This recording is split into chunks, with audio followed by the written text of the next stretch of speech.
what is the historical significance of this site? And the historical significance, I think, is this, that virtually it's a microcosm of the whole history of Iceland.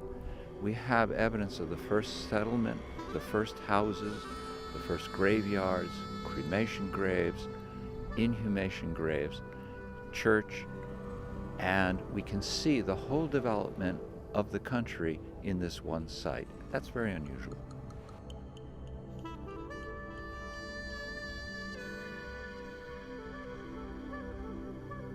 A saga is a prose narrative tale from Iceland. All the sagas are Icelandic, and the family sagas, the one that we're using, are about small farmers, small chieftains, and their feuds.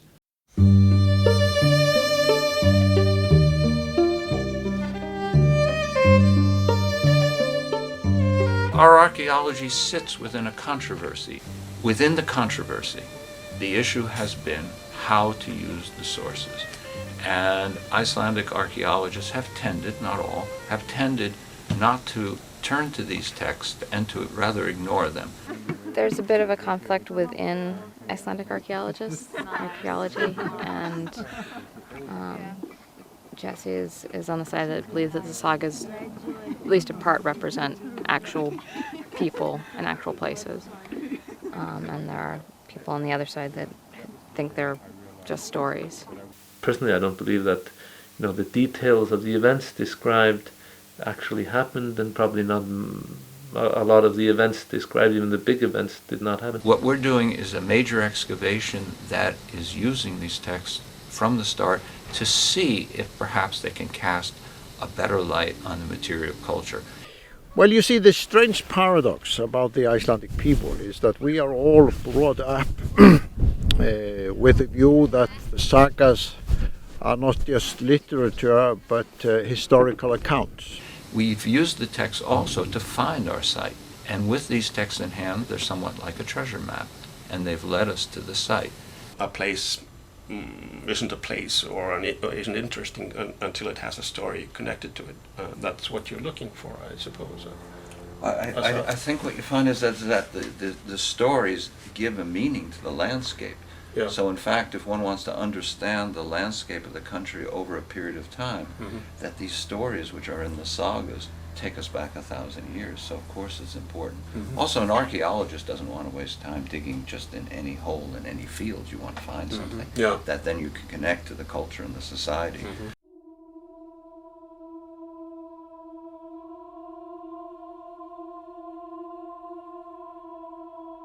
Iceland was discovered as an uninhabited island in the 9th century. That's in the early part of the Viking Age. Within decades, a migration, the first major migration of Europeans west across the Atlantic started, and 10 to 20,000 people got into small ships and sailed out to Iceland looking for land, looking for a new life. What we have found at Hrísbrú in the Mosfell Valley is the home of a major chieftain's family, and one of the reasons we've gone to this site is that the site is mentioned in 6 of the Icelandic historical and saga writings. You haven't seen the house. If you come over here, you can sort of see. As you enter, you can either go right into a side room, a gable room, or left into the main hall. Sort of steps down a little bit, they dug it in, and you see the dark black layer on top of the raised, that's the benches. These small stones are the inside of the wall. On the outsides, there's turf, and then on the far outside, there's this line of larger stones. So this is a long hall, and there's a long fire in the middle.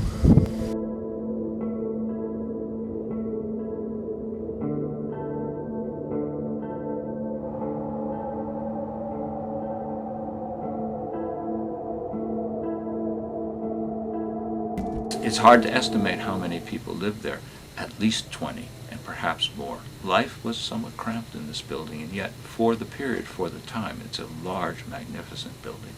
This season we've focused mostly on the internal features of this Viking Age longhouse. The key to understanding how space was used in the building is in the minute residues, the organic residues and the minute artifacts that are embedded in the floors.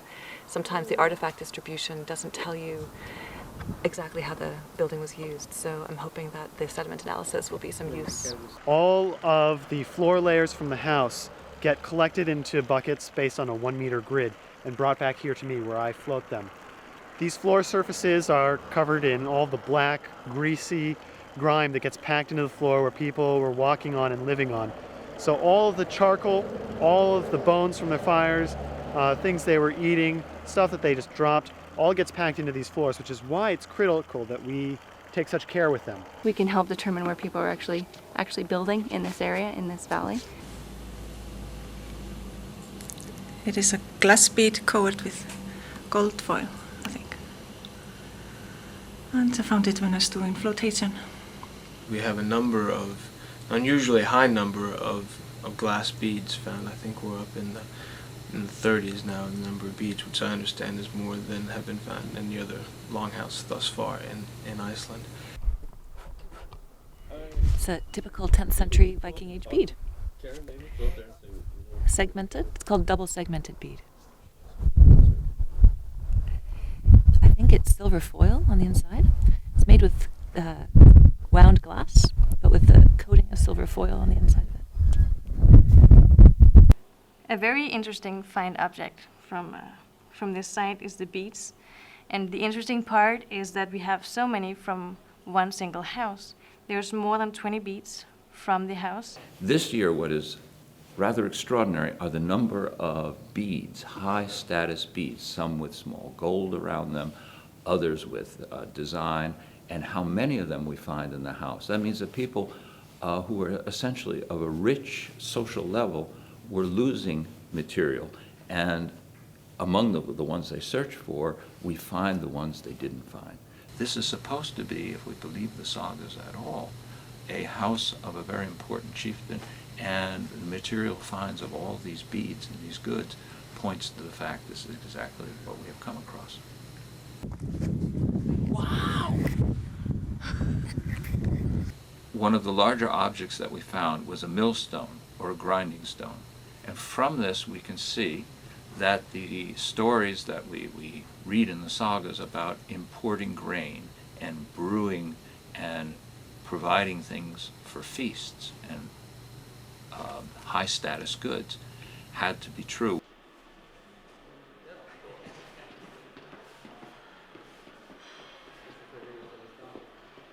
This is very similar to a millstone that we found at Hrísbrú. Yeah, this is a millstone from an Icelandic lava rock. You haven't seen our stone yet, but No, the I stone haven't. it's in wonderful shape. My guess is it broke before it was used very much. It's very thick. It's a little bit bigger than this, and it looks like it's rather new. But there's a piece that's broken on the bottom. From the perspective of the finds, we have, in comparison to other settlement sites, up until now, actually a large amount of what would be considered high status materials that were imported from Europe, such as glass beads particularly.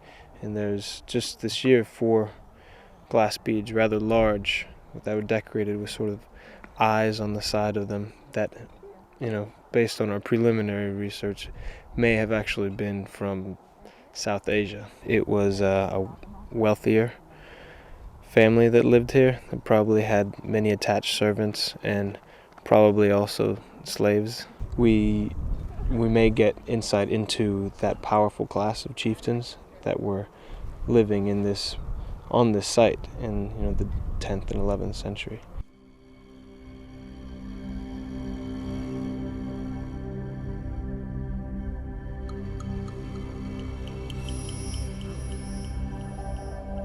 It's a 6 by 3 meter church, 2 architectural parts, a nave and a chancel. The chancel was 2 by 2, the nave is 4 by 3. It was surrounded by about 20 burials. Some of them were reburials. At least one was buried underneath the altar and exhumed after the church was abandoned. You see this right here? It's a surface, and it may be the surface of a grave. Since this is in the churchyard, we'll be looking for pits intruding into it that would be grave pits. This is part of a graveyard associated with the church that was over at this part of the site. And in previous seasons, we found graves. There was one right in this area that's been backfilled, and there was another that was emptied earlier. And just last week, we found one right here. The first burial we uncovered was a homicide victim, a person who had an axe wound in the side of his head that would have been immediately fatal. It would have cut through all sorts of blood vessels, and then the back of his head was chopped off. People talk about violence in the sagas, and we have evidence that the people during saga times were violent. In Egil's saga, it says that when this church was taken down, that then burials were moved from here to Mosfell, from Risbru to Mosfell, and so that was one of the things that we wanted to explore. And there's a few cases where it's pretty clear that there are empty graves that were emptied. I think that it was common practice in the time period that we're working in to actually remove the remains of an individual years after they've been buried and put them in another place. So it's possible that was the situation here. These reburials, we think it's possible that those are pagan burials that were buried in pagan graves and then taken to the church and reburied, and there were, under certain conditions, a person could be posthumously converted to Christianity, kind of like the Mormons in the United States. And under altarstaden, under the altar, thou fundis mannabein, men's bones were found. Þau voru miklu meiri og annarra manna bein, and they were much larger than the bones of other men. Þykist menn það vita að sök gamall manna, and men think they understand from the speech of older men, að mundi vera hafa bein Egils, that these were the bones of Egil. And these bones were then moved from the empty shaft, according to the saga. It looks like it's what has happened at Risbru, matching pretty closely with what we are told in the sagas. Crucial for our excavation has been the saga description in Egil's saga. Egil Skallagrimsson was one of the great warrior poets of Iceland, and there's a whole saga devoted to him. At the end of his life, he was buried at Risbru in the Mosfell Valley. And Egil was here in his old age. They found a tomb here that might have been actually contained Egil himself. For us who are brought up with reading the sagas and treating them as the final truth about the people who lived here in Iceland, it's of course fascinating. If they ever do find anything related to Egil Skallagrimsson, that'll be something. Under the altar at the church at Risbru, where we have found an empty grave, one that was completely empty during the medieval period, and the sagas told us that Egil had originally been buried under the altar and that his grave was moved. It's an interesting indication that perhaps there might be some truth in this saga. Egil's saga helps in that it says that there was a church at Risbru which was moved to Mosfell, and that the bodies that were buried there were taken out of the ground after the land was deconsecrated and then moved over to the other church.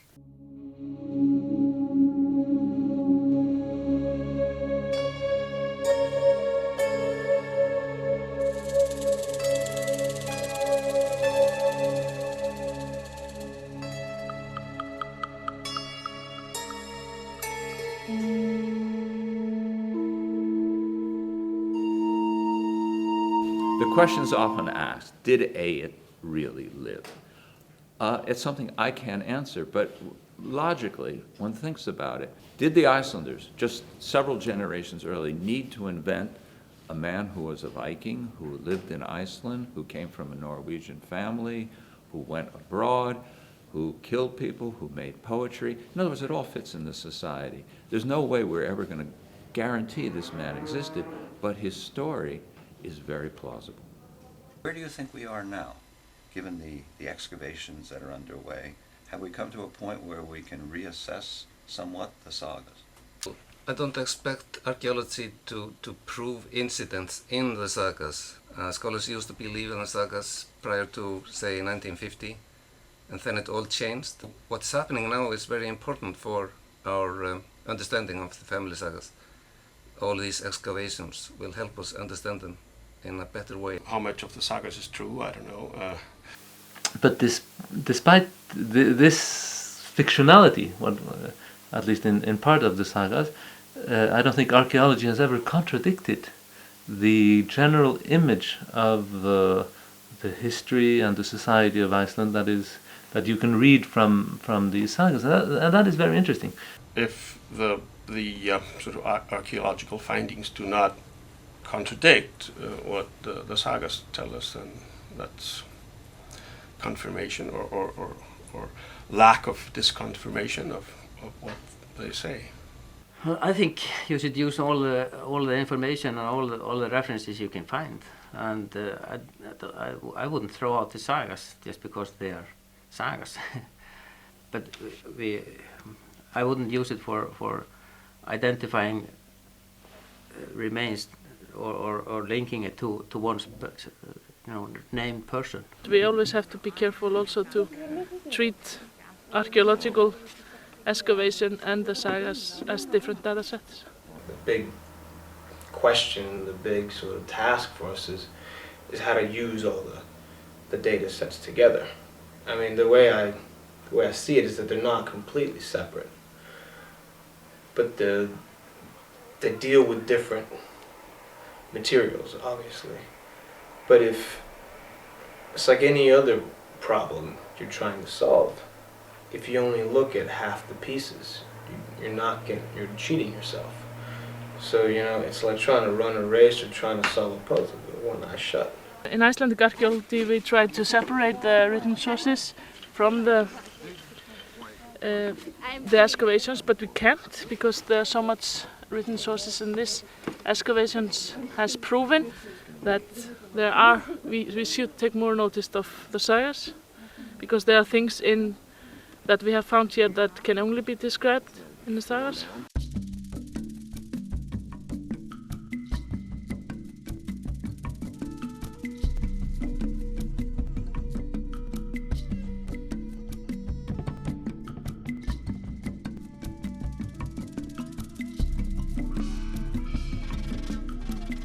We have worked from the start with the people, with the farm, with the town, and with the National Museum. And in many ways it's a model of how to integrate a project into the social fabric of a society. One of the things that we came across was a series of plates, most of them either Danish or British